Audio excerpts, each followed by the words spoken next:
6 miles from Tijuana and a short distance from the U.S.-Mexico border lies one of this city's poorest neighborhoods. This area is on the outskirts of the city. Not everyone knows about it.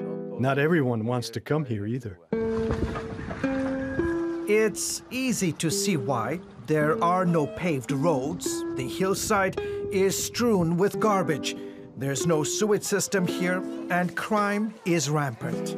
When we moved here, there were only cows, horses, chickens, and people with a lot of needs. In 2011, Gustavo Banda and his wife, Zaida Gulen, moved to Canon de Alacran, or Scorpion's Canyon, after hearing from the Lord in a dream. It was a clear mandate from God to move here, even though there was absolutely nothing in this place. Teachers by trade, the Mexican couple were touched by the overwhelming needs of the community. Most folks here were poor subsistence farmers. God gave me a dream that I had to build a church. We worked for 8 months, day and night. We knew God was going to do something special, but nobody had a clue about what really was going to happen.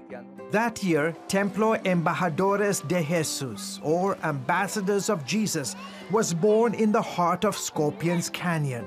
Banda held services on Sunday, then hit the rugged roads the rest of the week, going house to house, ministering to physical and spiritual needs. We shared the love of Jesus with them. It was a mandate from God that we had to go to the poor. In 2016, that focus drastically changed when thousands of Haitians, escaping poverty and back-to-back natural disasters, began to carve a dangerous 7,000-mile path to the U.S.-Mexico border. Many landed on the church's doorsteps, less than 30 minutes from the San Isidro border. Within months, 22,000 Haitians had arrived in the city of Tijuana. The church became a place of refuge. I did not know, nor did I ever imagine, that there would be so many people in the church. Since then, Banda has opened his church doors to migrants from all parts of the world. It started with migrants coming from Haiti, Africa, Pakistan, and the Middle East. Today, we mainly have people from El Salvador, Guatemala, Ecuador, Nicaragua, Colombia, and some from Mexico. It's hard to tell, but we estimate about 35,000 people have come through the church, easily.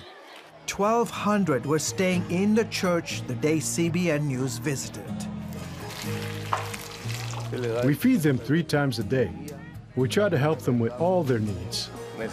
At nighttime, the entire church becomes one big giant dorm, where everyone sets up their beds on the floor, and sometimes there's no room to even walk on the floor. Redding Castillo from Honduras has been here for 4 months. He says gangs killed his father and threatened to take his life as well. Thank God that I'm not in danger anymore. They are not sending me the threatening messages like they used to. 24-year-old Jacqueline Ortiz from Guatemala is here with her 2 girls. I'm so thankful to God because if these doors of the church weren't open, I don't know where I would be. I don't go hungry here. My daughters don't go hungry. We have a warm place, we have a roof, and all thanks to God and to the people that help us. Most migrants stay here an average of 6 months before trying to legally cross the border. Church volunteers run a school for the children, oversee computer training, and provide other skills that will help migrants prepare for their new life in America. Area churches and NGOs also pitch in with food and other essential supplies. The most important thing for the migrants to know when they get here is that there is hope. And although they have left their families behind, all of us that are here have become their family. Come Sunday, everyone picks up their bed and dresses up for a lively church service. I know that I only have a little bit of time with them, so my job is for them to know as much as they can about Jesus, baptize them, and send them to the United States believing in Jesus. Pastor Gustavo started the church back in 2011 with no idea that he would be housing thousands of migrants from around the world.